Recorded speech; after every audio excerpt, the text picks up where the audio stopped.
It's a Heidel minicast. And now, Scott Clark. Today's episode is brought to you by Westminster Seminary, California, WSCAL.edu, WSCAL.edu, or call 888-480-8474, 888-480-8474. And I want to talk to you a little bit about a course that they are offering this winter. My good friend Steve Baugh, Professor Emeritus of New Testament at Westminster Seminary, California, is teaching a class this January 10th through the 13th, and it's 1:15 to 4:30 p.m. Pacific time.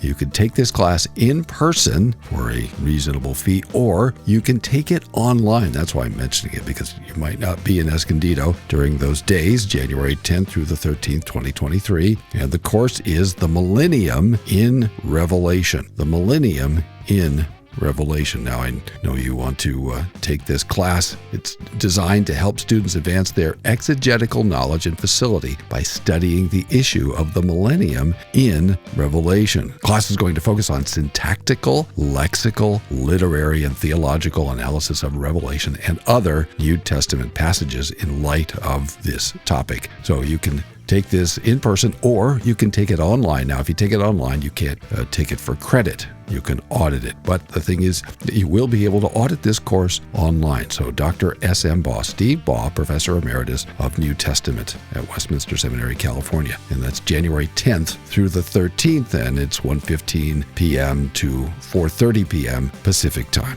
You want to check that out. WSCAL.edu. WSCAL.edu, or you can call 888-480-8474 to find out more about this. Westminster Seminary, California, for Christ, His gospel, and His church. And our Heidel quote comes this morning from Cornelis P. Venema, The Promise of the Future. And the reading begins on page 345. And the question is the millennium now or future? In reply to the claim that postmillennialism's golden age compromises the present reality of Christ's reign, some present-day postmillennialists insist that the difference is not one of kind, but only one of degree between the present and future manifestation of the kingdom of Christ. Christ is already king, but his reign will become increasingly manifest as the gospel progressively comes to triumph on the earth. Thus, some present-day postmillennialists concede that the millennium is now, that it began with the advent of Christ, and will conclude at his coming at the end of the age. According to these postmillennialists, the only basic difference between postmillennialist and amillennialist views is that the former has a more optimistic and biblical expectation of the success of the gospel in this present age than the latter. Typically, those who argue in this fashion criticize the amillennialist for an unbiblical pessimism and lack of confidence in the promised success of the church's discipling of the nations. Curiously, this argument seems to abandon the traditional postmillennialist claim of a future unprecedented period of gospel blessing that is distinguishable from the remainder of the period between Christ's first and second advents.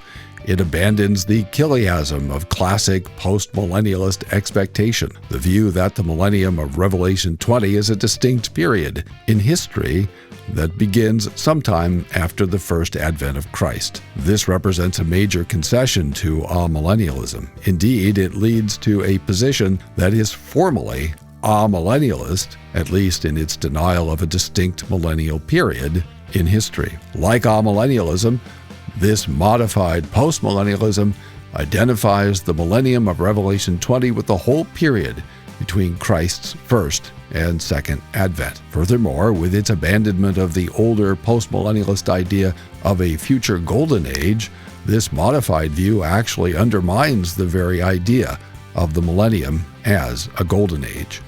If the entire period of history between Christ's first and second advents is the millennium of Revelation 20, the golden age of the millennium no longer seems as golden as first advertised. On this view, Satan's binding coincided with the first advent of Christ and has characterized the history of the church from the first century. How then can advocates of this postmillennialism continue to describe, in the most glowing of terms, the anticipated glory of a coming millennial era. Does the glory of this anticipated millennium not start to tarnish and fade when it is admitted that it has been a reality since the beginning of the Christian Church of the New Covenant era? If the millennium includes the nearly 2,000 years of the Church's history thus far, during which the Church has experienced times of great prosperity as well as adversity, then there seems little reason to expect that this pattern will be radically different in the future.